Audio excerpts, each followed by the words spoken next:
رب نے ارشاد فرمایا یا ایھا الذین آمنوا اتقوا اللہ، اے ایمان والو اللہ سے ڈرو،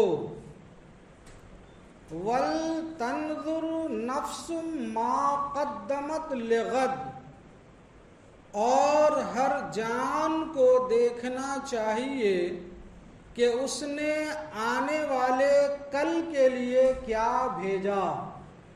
ہماری یہاں کی مادری زبان میں آپ سمجھیں تو آپ کہتے ہیں آوتے کل کے لیے کیا بھیجا، آنے والے کل کے لیے کیا بھیجا۔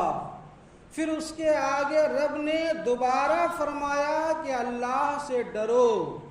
کیوں اللہ سے ڈرو؟ اس لیے کہ جو کچھ بھی تم عمل کرتے ہو اللہ تبارک و تعالیٰ اس سے باخبر ہے، اللہ اس کی خبر رکھتا ہے۔ معزز سامعین کرام، اس آیت کریمہ میں یہ دعوت حق دی گئی کہ بندو صرف دنیا کی فکر میں سرگرداں نہ رہا کرو، صرف دنیا طلبی میں اپنے شب و روز نہ ضائع کرو، بلکہ تمہارے لیے لازم اور ضروری ہے کہ فکر آخرت بھی کرو، فکر عقبہ بھی کرو، آخرت اور عقبہ کا غم بھی کھاؤ، اور جو زندگی تمہاری دائمی ہے اس عارضی زندگی کے ساتھ ساتھ دائمی اور ہمیشہ رہنے والی زندگی کے تعلق سے بھی غور و فکر کرو، سوچ و فکر کرو، وہاں کی تیاری کرو، وہاں کے لیے زاد راہ تیار کرو، وہاں کی زندگی عیش آرام اور چین و سکون میں گزرے، ایسے کام کیا کرو اور اس کے چین و سکون اور آرام کی فکر کیا کرو۔ اگر ہم اس بات کو عام زبان میں سمجھنے کی کوشش کریں تو مثال میں سمجھ سکتے ہیں۔ ہمارے اور آپ کے سامنے اس دارالعمل یعنی دنیاوی زندگی کے نمونے اور یہاں کی مثال موجود ہے۔ ہم نے کہیں سفر کرنا ہوتا ہے تو سفر سے پہلے ہم سفر کی تیاری کرتے ہیں، جہاں منزل پہنچ کر اگر کچھ دن ٹھہرنا ہے تو اس طریقے کی تیاری کرتے ہیں، اگر وہاں وطن بنانا ہے تو اس حساب کی تیاریاں کرتے ہیں۔ مسلمانوں، یہ وطن ہمارا دنیا عارضی ہے اور آخرت وہ ہمارا وطن اصلی ہے۔ جب ہم اس وطن عارضی کے لیے اتنا کچھ کر رہے ہوتے ہیں تو ہمیں وطن اصلی میں اپنی زندگی بسانے کے لیے کتنی جو ہے تیاری کی ضرورت ہے۔ ہم نے اور آپ نے دیکھا ہوگا، میں نے غور کیا، آپ نے بھی غور کیا ہوگا، علماء فرماتے سفر سے تجربے بڑھ جاتے ہیں۔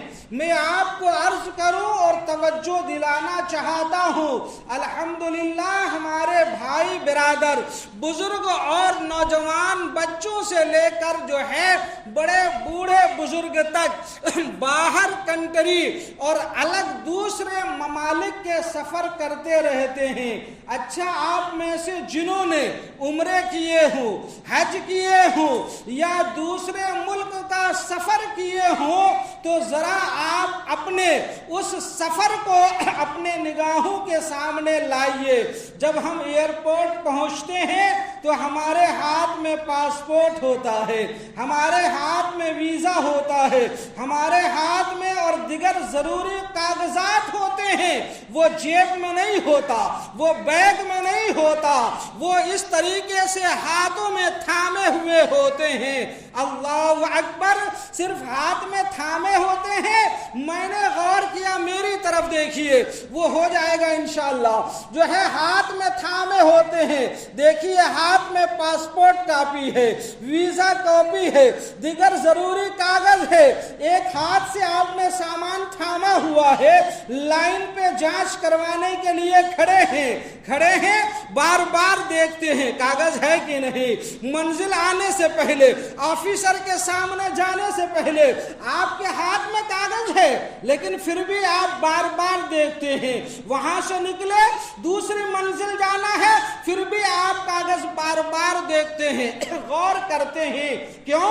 اس لیے کہ آپ کو پتا ہے کہ جب تک ہم پلین میں بیٹھ نہیں جاتے تب تک کہ یہ ہمارے سارے کاغذات چیک کیے جانے ہیں۔ اگر ان کاغذات میں کسی میں ذرا سی بھی کوئی کمی رہی تو کہیں ایسا نہ ہو کہ پلین میں داخلہ نہ ملے، کہیں ایسا نہ ہو کہ پھر ملک باہر کے ملک کا سفر ہمارا رد نہ ہو جائے، ہم قانونی داؤ پیچ میں نہ پھنس جائے اور ہماری ساری تیاریاں خراب نہ ہو جائے۔ ایسا ہے یا نہیں ہے؟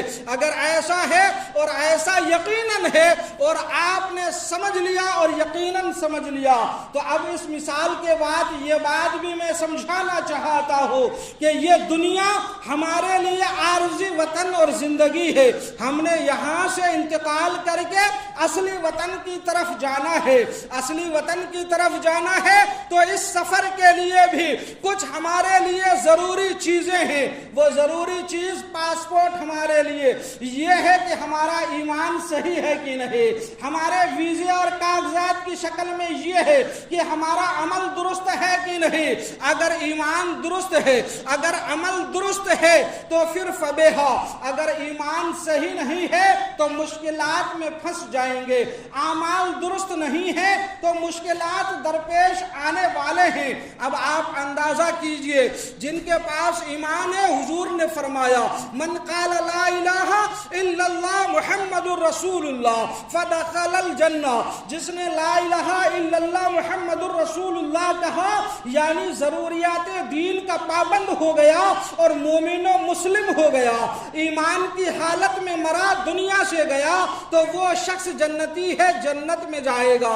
معلوم یہ ہوا کہ اصل چیز ایمان ہے اور اس کے بعد ضروری کاغذات کی روشنی میں جنت میں داخلہ کے لیے، جنت میں اقامت کے لیے، جنت میں ٹھہرنے کے لیے آپ کو ایک اقامہ بھی چاہیے، اور وہ اقامہ ایمان یعنی پاسپورٹ کے ساتھ اقامہ عمل کا چاہیے۔ اگر عمل ہے تو جنت میں اقامہ ملے گا، اگر اقامہ نہیں ہے تو جنت میں اقامہ نہیں ملے گا، اور اگر عمل اچھے نہیں ہیں یا کمزور ہیں تو اقامہ بگڑ سکتا ہے۔ لہذا مسلمانوں، اس عارضی وطن کو الوداع کہنے سے پہلے، اصلی وطن کی طرف جانے سے پہلے، وہاں وطن کو وطن بنانے سے پہلے، وہاں بسنے سے پہلے اپنا گھر تو اچھا بنا لیجئے۔ وہاں کا گھر کیا ہے؟ وہاں کا گھر قبر ہے، ذرا قبر اچھی کر لیجئے۔ وہاں کا گھر ہم مومنین کا کیا ہے؟ جنت ہے۔ جنت میں بسنے کے لیے، جنت میں بسنے جیسا عمل تو کر لیجئے، یہ ہمارے اور آپ کے لیے لازم اور ضروری ہے۔ رب تو فرماتا ہے نا بندے اللہ سے ڈرو، اور ساتھ میں ہر جان کو چاہیے، ہر جان کو چاہیے کہ وہ غور و فکر کرے، دیکھے کہ وہ آنے والے کل کے لیے آگے کیا بھیج رہا ہے، یعنی عمل کیا کر کے بھیج رہا ہے۔ جو ہم یہاں کریں گے مرنے کے بعد وہاں ہم نے ملنا ہے۔ اللہ اکبر۔ آئیے ذرا میں آپ کو ایک حدیث پاک سناؤں، بہت مشہور و معروف حدیث پاک ہے۔ اللہ اکبر، کلیجے پھٹنے لگتے ہیں، جسم کے رونگٹے کھڑے ہو جاتے ہیں۔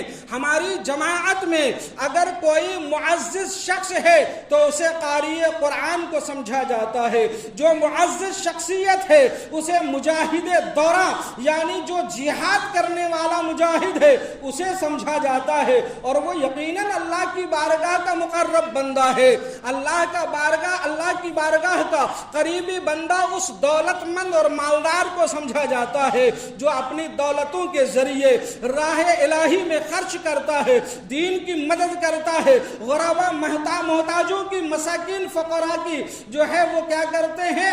مدد کرتے ہیں۔ یہ تینوں جماعت کے لوگ اللہ کا قریبی ہے، لیکن اس کے باوجود تنبیہ تو دیکھیے ذرا، اللہ اکبر بہت مشہور اور حدیث کی متعدد کتابوں میں یہ حدیث پاک موجود ہے۔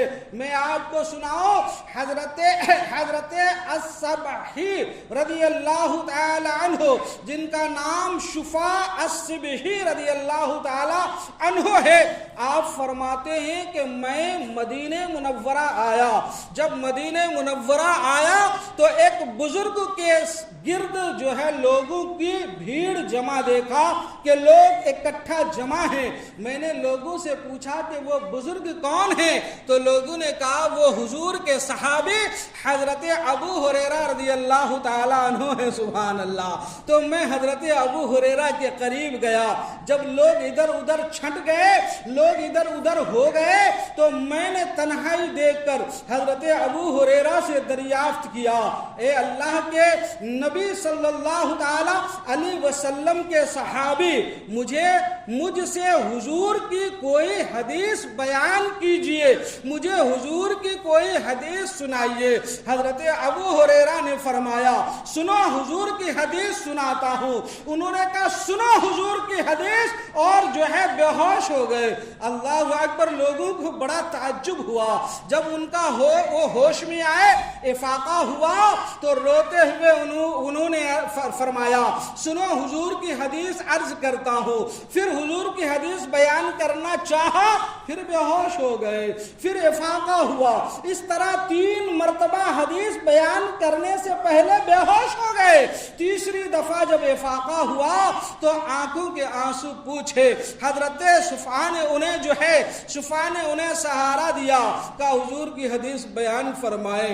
حضور کی حدیث بیان کرنے لگے تو کہنے لگے سنیے، میرے آقا نبی آخر الزمان عالم الغیب فرماتے ہیں کہ اللہ تبارک و تعالی قیامت کے دن اپنے بندوں کا حساب و کتاب کرنے کے لیے نزول اجلال فرمائے گا، تو اللہ اپنی بارگاہ میں سب سے پہلے 3 شخص کو بلوائے گا۔